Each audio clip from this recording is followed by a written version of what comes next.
खबर शामिल कंदासीं। परॾे वज़ीर बिलावल भुट्टो ज़रदारी ओआईसी ते ज़ोर भरियो आहे त भारत में इस्लामोफोबिया जी बिगड़ियल सूरतहाल जो फौरी नोटिस वरितो वञे।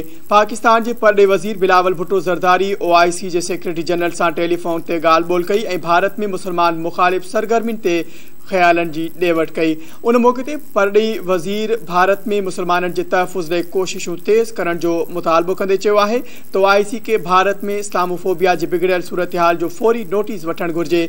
परॾी वज़ीर ओआईसी ऐं उन जे मेंबर मुल्कनि ते ज़ोर ॾिनो त उहे हिंदुस्तानी मुसलमाननि जी जान, माल, इज़त, मिल्कियत, सक़ाफ़त, विरसे ऐं मज़हबी आज़ादियुनि जे तहफ़ुज़ लाइ पंहिंजूं कोशिशूं तेज़ कनि। उन मौक़े ते ओआईसी जे सेक्रेटरी जनरल भारतीय मुसलमाननि ख़िलाफ़ तौहीन आमेज़ बयान ऐं तशद्दुद जे मुसलसल वाक़िअनि ते गहरी ॻणती जो इज़हार कयो ऐं चयो त ओआईसी खे इस्लामोफोबिया जे वधंदड़ रुझान ते ॻणती आहे। उन खे मुंहुं ॾियण लाइ इज्तिमाही क़दम खणणु घुरिजनि। ॿिन्ही अॻवाननि हिंदुस्तान में इस्लामोफोबिया खे मुंहुं ॾियण ऐं हिंदुस्तानी मुसलमाननि जी तकलीफ़ुनि खे घटाइण लाइ रस्तो ॻोल्हण लाइ राब्ते में रहण ते इत्तफ़ाक़ करे वरितो।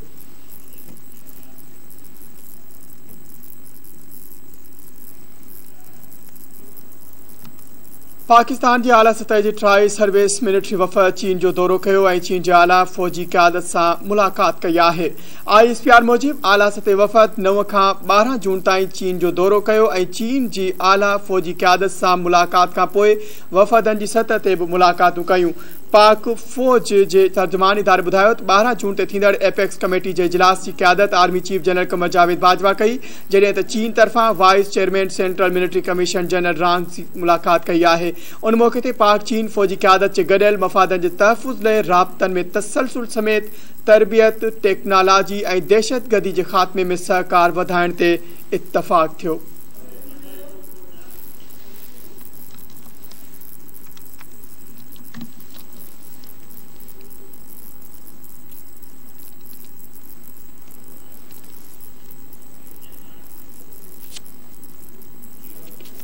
काज़ी अहमद भरिसां रोड हादसे के नतीजे में शादी तकरीब में वींदड़ 2 सगा भाइर फोत थी विया ऐं 2 ॼणा ज़ख़्मी थी पिया। ॻोठ हाजी आचर जोतई में ट्रालर जो रिक्शा के टक्कर लगन सबब काज़ी अहमद वासी मोहम्मद मूसा ऐं मोहम्मद ईसा रोड हादसे में फोत थी विया, जॾहिं त इम्तियाज़ मल्हा ऐं साईं बख्श जोतई ज़ख़्मी थी पिया। वारसनि मूजिब फोती ऐं ज़ख़्मी थियल ॻोठाणा चिंची रिक्शा ते पहुची पंहिंजे सौट जे शादी तकरीब में वञी रहिया हुआ त ट्रालर सां टकराइजण सबब हादसे जो शिकार थी विया। पुलिस मूजिब फोतियुनि जा लाश तहवील में वठी ज़रूरी कार्रवाई बैदि वारसनि हवाले कया विया आहिनि। पुलिस मूजिब ट्रालर के तहवील में वठी वधीक जांच कई पई वञे। सजावल वासी प्राइमरी उस्ताद मिल्कियत ते कब्ज़े ख़िलाफ़ एहतजाजी मुज़ाहिरो कयो। अब्दुल रज़ाक कहराई मलिर प्रेस क्लब आॾो एहतजाज कंदे चयो त हू 11 महीननि खां एहतजाज करे रहियो आहे पर को बि संदसि ॾांहुं वरनाइण लाइ तयारु न आहे। हुन जो जवाबदार रहीम ॾिनो। मोहम्मद जुमन, मुश्ताक शाह ऐं मक़बूल जाली कागज़ ठाराए संदसि ज़मीन ते कब्ज़ो करे हथियारबंद विहारे छॾिया आहिनि। हुन जो सिंध हाई कोर्ट फ़ैसिलो संद हक़ में ॾेई चुकी आहे पर उन बावजूद इंतज़ामिया संदसि मदद करण लाइ तयारु न आहे। हुन IG सिंध ऐं रेवेन्यू खाते जे सूबाई वज़ीर खे अपील कई त संदसि ज़मीन तां कब्ज़ो ख़त्म कराए तहफ़ुज़ फराहम कयो वञे। खबर शामिल कंदासीं। SSP उमरकोट मुख़्तलिफ़ ॾोहनि में मुलविस 39 पुलिस ऑफिसर अहलकारनि खे लाइन हाज़िर कंदे जांच जो हुकुम ॾेई छॾियो। IG सिंध जे हुकुम ते SSP कार्रवाई कंदे मुख़्तलिफ़ ॾोहनि में मुलविस 39 पुलिस ऑफिसरनि ऐं अहलकारनि खे लाइन हाज़िर करे जांच जो हुकुम ॾेई छॾियो।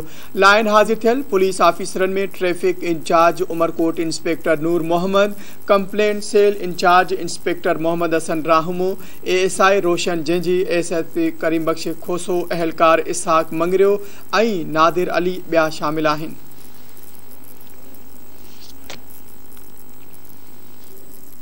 कोरंगी भरिसां हथियारबंदनि जी फायरिंग में नौजवान मारिजी वियो। लांडी गुल अहमद नूरानी मस्जिद भरिसां जवाबदार नौजवान ते फायरिंग करे ॾिनी।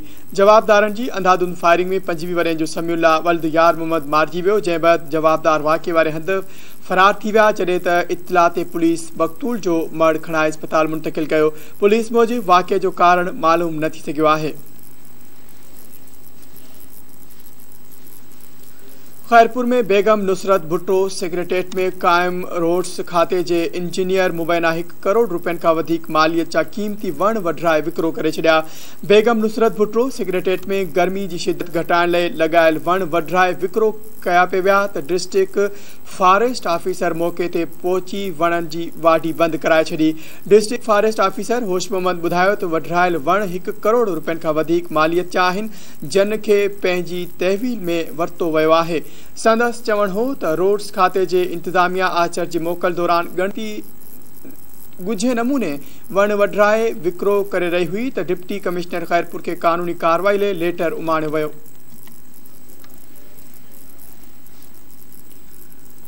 राधी देरो में गोठाणन पारा चोरी खिलाफ एहतजाज कियो वियो। गोठाणन अहमद बख्श खोड़ो, एजाज अली खुदादाद, हुबदार शमाणी ऐं ॿियनि एहतजाजी मुज़ाहिरो कयो।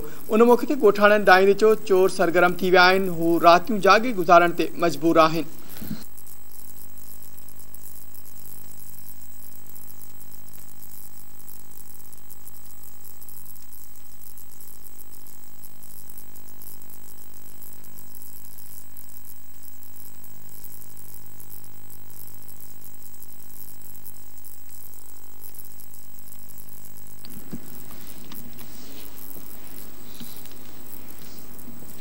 खैरपुर वेझो अबलवामा अणजातल शख्स जो लाश हथ कयो वियो। बबरलो थाणे जे हथ अबलवामा अणजातल शख्स जो लाश मिलियो।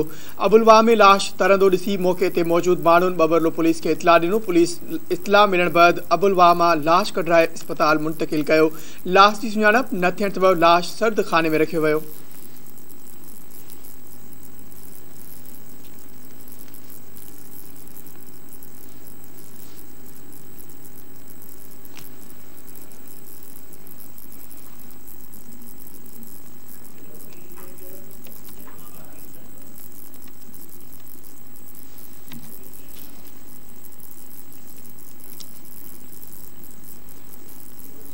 जैकबाबाद में बिजली जो करंट लगन सबब पीरसन फौत थी वियो। आबाद थाने जे हद कोरेजा गोठ में बिजली ठाहिण दौरान करंट लगन सबब 65 वरे जो ट्राप अली बेहोश थी वियो। पीरसन के मकामी अस्पताल मुंतकिल कयो वियो जिते डॉक्टरनि फौत थियण जी तस्दीक करे छड़ी।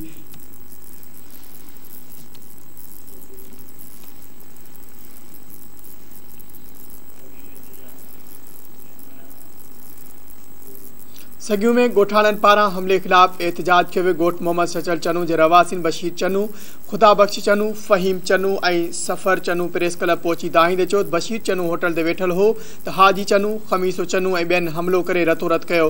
हुननि चयो त पुलिस इंसाफ़ करण बदिरां संदन नौजवान शमन चनू खे गिरफ़्तार करे नाहक बंदि करे छॾियो आहे। चना बिरादरी SSP खैरपुर खां मुतालबो कयो त हमलो कंदड़ जवाबदारनि खे गिरफ़्तार करे इंसाफ़ कयो वञे।